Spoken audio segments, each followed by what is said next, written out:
What's up, guys? I'm Chad Barnes, and welcome to the channel. Here, it's all about real car talk, from simple fixes to smart driving tips and keeping your ride in top shape. If that sounds good to you, go ahead and give the video a thumbs up. Hit that subscribe button, and make sure you watch all the way through. There's a lot of good stuff coming.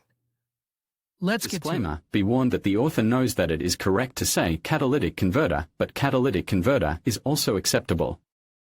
And noticeably shorter at that. Therefore, it will be catalyst.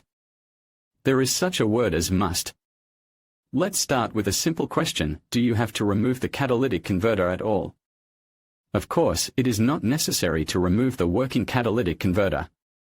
As of today, only one major concern has been able to make a catalytic converter which can really fall apart at any moment and with its ceramic dust kick up the cylinders. Perhaps it is worth to remove serviceable catalytic converters only for owners of some selected cars, I will not name brands, whose motors are in the risk group regardless of mileage. We will come back to these cars a little later, but for now we will stop at the conclusion: there are no objective reasons to remove working catalytic converters on all cars in a row. On the contrary, a catalytic converter is a useful thing, so you should not just get rid of it. And you certainly don't need to remove the catalytic converter on a diesel car. It's more likely to have to be dealt with the particulate filter or urea system if you have one, but not the catalytic converter. I will not go into the maze, just say that the engine control unit monitors the condition of the particulate filter much more closely than the condition of the catalytic converter, at least the temperature and pressure difference before and after the filter. And if there are any errors in the exhaust, they will be related to the particulate filter, not the catalyst. True, it happened that the catalytic converter could fail, crack on 1.3 multijet diesels, which stood, for example, on Fiat Doblo and Opel Combo, but this is a rare exception, not the rule. So removing the catalytic converter on a diesel is a pointless and harmful activity. Such a diesel without a catalytic converter will stink so that Kamazes of early years of release will sometimes be envious. However, in advertising they often write something like lost traction, increased consumption, check engine is burning. Immediately remove the catalytic converter and everything will be fine. Free of charge. Why do they write like that? They write this for one simple reason: precious metals, in particular palladium, platinum and rhodium, are used in catalytic converters. They are found in both diesel and gasoline catalytic converters. The proportions differ: platinum in diesel engines is more, but these metals are there and there. And they cost good money. It is for the sake of this money free removers and entice customers. Although, by the way, to surrender precious metals, they are also not so easy. Their turnover is controlled and have to invent schemes with fake persons. And it is better to deal with ceramic catalysts, from which it is easier to extract precious metals than from metal catalysts. However, the sheriff does not care about the problems of the black population, so let's return to our catalysts. Their value at delivery strongly depends on the value of precious metals, because there is nothing else valuable there. The same catalyst can cost $10,000 on a good day and $3,000 on down days. In periods of low precious metals value, offers of free removal disappear because the bargainer's proceeds fall below the cost of a gay man's health in the Caucasus, and the business loses its meaning. There are three schemes of selecting catalysts from the population. The first one is not honest at all, the second two are almost honest. I sorted off the fact that catalytic converters started to be stolen was mentioned a long time ago, about 2 years ago. But where can the thieves go if people are in no hurry to bring them the catalysts themselves? They have to sneak in secretly, at night, with metal cutting tools. And then get dirty in the mud under the car and afraid of being caught at the scene of the crime. In short, it's not like stealing headlights off a Cayenne, it's hard. And it also happens that you stoop under someone else's car, cut the jar, and the catalytic converter, boo-hoo. It's already been removed. It's a shame. And engineers have thrown up problems. They invented the catalytic converter, and there the catalytic converter is next to the cylinder block. You can't steal it from underneath. What to do? Think. And they came up with a way to remove catalytic converters not quite honestly, but in relative comfort. For this purpose it is necessary only to frighten a car owner with unusually terrible consequences of work of the engine with a catalytic converter. And it began, no traction, checker lights up, emergency mode. Everything was blamed on the catalytic converter. It is not so difficult to convince people that everything is bad. People believed it and went to cut out catalysts, which were often quite serviceable. Removers rejoiced, but greed knows no bounds. Very quickly they wanted more and more catalytic converters. And then they invented to remove them for free. The scheme is working. Knowingly accuse the catalytic converter in all the faults of the car, scare him with expensive and inevitable repair, and at the end promise to solve the problem free of charge. And, maybe, give a gift of cookies or fill up a tank of gasoline. Tempting. But there are two questions here: how are they removed and is it really necessary? A little bit about technique. Normal catalytic converter removal is not just physically cutting it out of the exhaust system. As you know, there are lambda probes, oxygen sensors, before and after the catalytic converter. The first lambda, or upper, aka front, since the introduction of Euro 2, is responsible for fuel corrections. It has no other function. But the second lambda, lower, or rear, in Euro 3 systems is exclusively diagnostic, that is, it checks the effectiveness of the catalytic converter. Since Euro 4 and above, in addition to the diagnostic function, it has got one more task: to take part in fuel corrections. However, its influence on corrections is small, and at programmed disconnecture of the catalyst, actually at disconnecture of diagnostics of the catalyst serviceability. By disconnecting the second lambda, these additional corrections can be neglected. The first sensor copes with this without any problems, and that is why it is especially important for vehicles meeting Euro 2 and higher standards. If you simply cut out the catalytic converter without changing the software, an error of inefficient operation of the catalytic converter is bound to appear.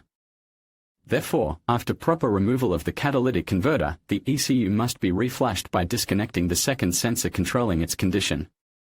Free works usually do not provide such a procedure. It is expensive. In rare cases, they can pour some firmware, which the hell knows where and in what year they took. In other cases, instead of oxygen sensors, put deceivers. And that's even worse. First of all, nobody can say how long a mechanical cheat will work. It burns out quickly, and free removers do not accept claims for a simple reason: since the work was done for free, you cannot demand anything. It's your own fault. A car with a cheater can leave the service without an error, but no one knows how long it will drive. Secondly, the car will not drive well for sure. And it is not only that the signal from the cheater will be distorted, an ECU will prepare the mixture like a Turk cooks shawarma, by eye and taste. The point is also that some things cannot be corrected in principle without interference in the software. For example, to disable catalyst heating. As a result, hysterical cries of the cranked engine in the first seconds after cold start, overconsumption of gasoline and, quite probably, some other troubles, at least reduction of dynamics. So, quality removal of the catalytic converter and deceiver without reflashing is something out of fantasy. There are also, however, electronic decoys, but they are almost never used now. They are rather capricious and difficult to set up. And removers like to do everything quickly, easily and cheaply. Otherwise, their business will simply not be profitable. By the way, there is one more unpleasantness connected with it, which is periodically met by the same owners of Koreans: the appearance of oil buildup after removal of the catalytic converter. Here the reason lies in the technology of mechanical work, since the catalytic converter on these cars is very close to the block. In the exhaust manifold, to remove it, it is necessary to remove this manifold. Otherwise, the crud, which is often already there, will get on the exhaust valves and kill the cylinders. Someone who does this work for the sake of getting a catalytic converter will not do this. The catalytic converter will be shaken out right on the car and off you go. To get oil. The question arises: is it possible to remove the catalytic converter correctly and for free?